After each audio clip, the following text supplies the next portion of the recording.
I hope it's not gonna sound cringe, but it's the final countdown. Because today the advisor to the president of Ukraine, Mikhailo Podolyak, has acknowledged that the turning point in this war has already been initiated. Which country is gaining the advantage? I guess it's pretty obvious. What are the most crucial changes on the map of the war? And what are the most probable events that will happen in the nearest future? And these are the questions that we'll be talking about in today's video. What's up, investors? Thomas Ackert and people of Reddit, it's the Russian dude, and this is your daily update on Russian-Ukrainian war as of Friday, July 8th. You can see the main events of the day to my right, along with the timestamps. And happy Friday, everyone! Okay, today, Mikhailo Podolyak, the advisor to the president of Ukraine, he said that the turning point in this war has officially started. One of the main confirmations that he gives to us is that the attacks and the advancements of Russia significantly slowed down recently. And the main reason for this, it is because Russia is suffering significant losses, both in military equipment and in military personnel, while in the meantime, Ukraine is only getting more and more offensive weapons every single day. Because of this, Russia has to kind of maximize the efficiency of whatever it has left, which, by the way, Russia was never known for this strategy. Because as you already know, the strategy of Russia is to send as many people as possible and to bomb whatever they see. And in return, Ukraine, which was already known for maximizing the efficiency of whatever resources they have, now they get more of these resources. And just to prove you the words of Mikhailo Podolyak, let's now see the major updates on the map of the war. Okay, so first of all, right here we have the east of the country, where allegedly Russia has the biggest presence. And as you can see, there were no significant changes in the last couple of days. As for now, according to many different reports, Russia is relocating the majority of its forces next to the city of Izium. And the main reason for this, it is because their next target will be the city of Slavyansk. But if you remember, in the past, Russia was simultaneously relocating and advancing. And right now, Russia can only do one thing at a time, which once again confirms the words of Mikhailo Podolyak, is that the advancement of Russia significantly slowed down. The only region where Russia was relatively able to advance is next to the city of Spirne, and this is basically the attempt of Russia to capture the city of Seversk. But to be honest, one of the other more important targets for Russia recently was the city of Bakhmut. And in the past there were basically several attempts to capture the city, but neither of them succeeded. Another direction from the north of the city of Slavyansk where Russia tried to attack was to capture the city of Bogorodichne, but the Ukrainian army was able to resist these attacks. And there are also several reports, since Russia is not able to advance significantly in this area, the shelling of the city of Slavyansk continues until this day. Now let's talk about the counteroffensive of Ukraine. There are several reports that today Ukrainian army was bombing the city of Shakhtersk, which once again this bombing is mainly possible because of these offensive weapons that West sent Ukraine recently. So right now it's not only Russia which can continuously shell other territories. The local government announced the evacuation of civilians in the city of Shakhtersk, and as a result of this shelling it has been reported that Ukraine was able to destroy the military warehouse of Russia. Now let's go a little bit to the north of this area. At this very moment there are active shellings happening in Kharkov region, and to be honest this has been exactly the same for the last couple of weeks. And according to Alexei Arestovich, Russians will not be able to capture this region anymore.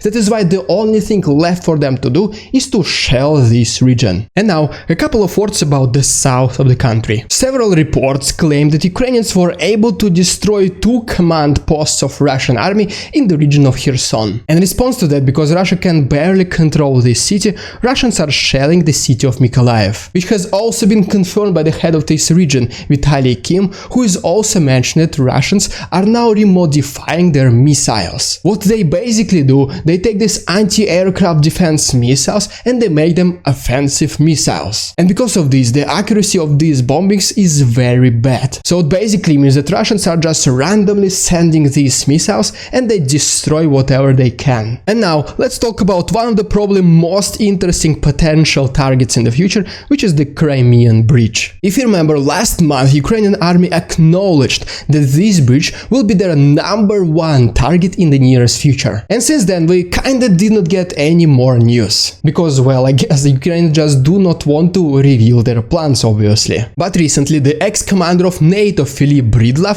he mentioned that Ukrainians will most likely use Harpoon missiles to destroy this bridge. And even though this might not sound like a significant target, in fact it is. Because this is the only land bridge which connects the territory of Russia and Crimean Peninsula. And besides civilian traffic, Russians are also using to rapidly reinforce their positions in the south of Ukraine. Which basically means that destroying this bridge will disrupt the reinforcements of Russians in the south, and it will simply destroy the symbol of Russia. And by the way, you already see how successful Ukrainians became recently, at least in resisting Russian attacks, and this is only because the offensive weapons from the West just started coming. Because today the President of America, Joe Biden, signed another package of military support to Ukraine worth of $400 million.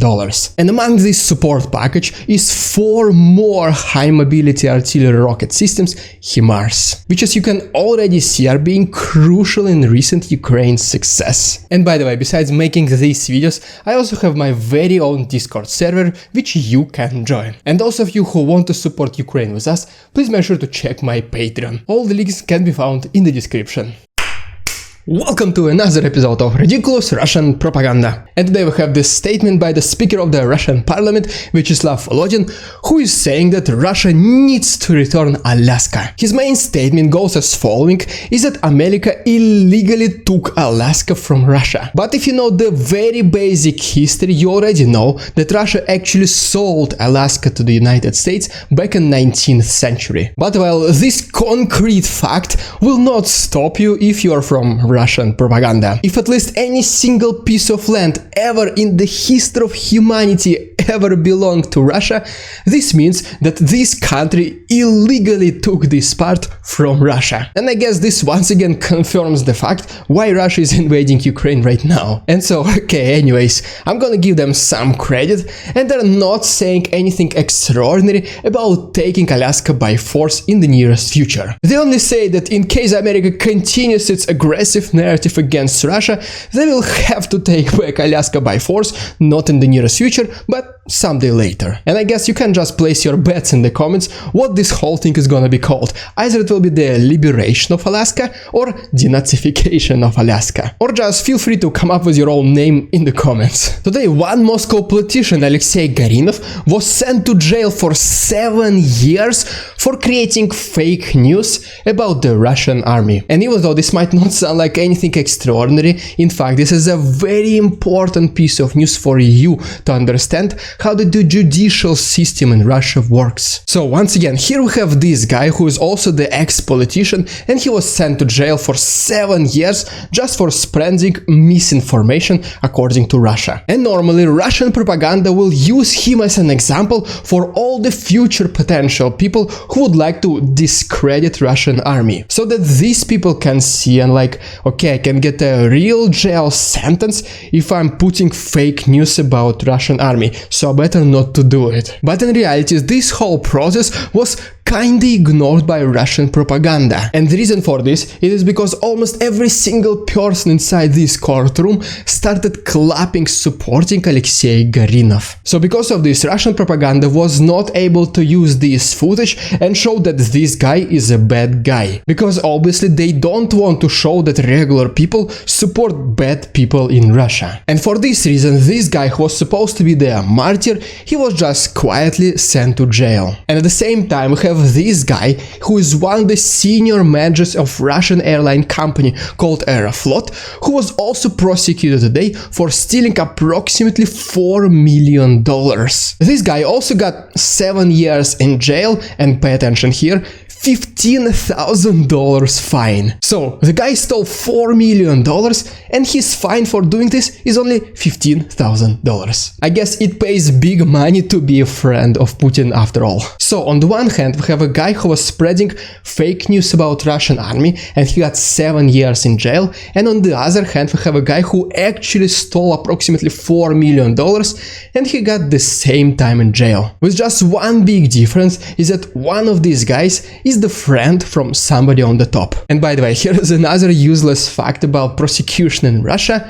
in case you're stealing money and you don't share this money with somebody from the top, this is when you get caught. That is why basically whenever one person steals money, it actually becomes our money. And that's why these guys, they never get caught. This is your thievery and communism 101. Today, ministers of foreign affairs of different countries were meeting during G20 summit in Indonesia. And I mean, obviously, ministers of foreign affairs are kinda avoiding the minister of foreign affairs of Russia, Sergey Lavrov, and in return, Sergey Lavrov, as always, made several ridiculous statements. And just not to make this video 20 or 30 minutes long, because I do value your time, here is the most powerful and the colorful statement that he made. So, he was talking about the most recent resignation of Boris Johnson. He was basically saying that this guy was not that much very good politician, and whenever it was so obvious time for him to go, he was holding on to the power all the way until the very last second. He's basically calling Boris Johnson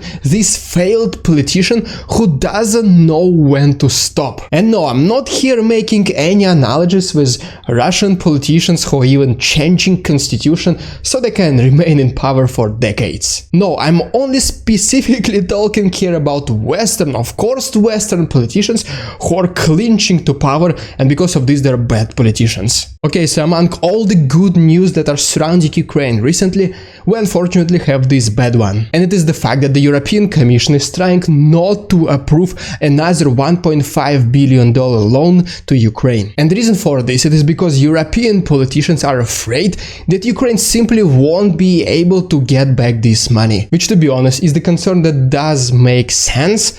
But come on, it's not supposed to be like this during the actual war time. I mean, whenever there are problems in the economy, and doesn't matter whether it is North America or Europe, the politicians are always doing, let's do this right now and solve the problems later. Take for example this never-ending money printing, which inevitably led to the inflation. And right now, for some reason, the very same politicians started being concerned about the outcomes. But anyways, once again, the concern does take place. And no matter how much you love Ukraine, you must acknowledge the fact that right now all the countries are supporting Ukraine. At some point, majority of them would want their money back. And because it will take so much money to reconstruct Ukraine in the post-war times, unfortunately it will take very long time for Ukraine to get this money back. And as you already know, the world economy is already not in the great time at this very moment, which basically means that countries will need their money back as soon as possible. And so, as a result, this possibility for the European Union to decline this loan to Ukraine, this led to even decreased optimism in the future of the economic system of Europe. And as a result, we see that the exchange rate between European euro and US dollar is dangerously close to 1, which in very basic understanding means that 1 European euro, which was historically more valuable than 1 US dollar, is now almost the same. This is just one of the other many signs that potentially the global recession might come not from the United States, but from the European zone. And I wish one day I'll start making videos about macroeconomics and finance once again, and that I can speak about this in more details. And for those brave ones who stayed all the way until the end of the video, please consider becoming my channel member. Thank you so much for your attention, all the links are in the description, stay safe and see you on Monday.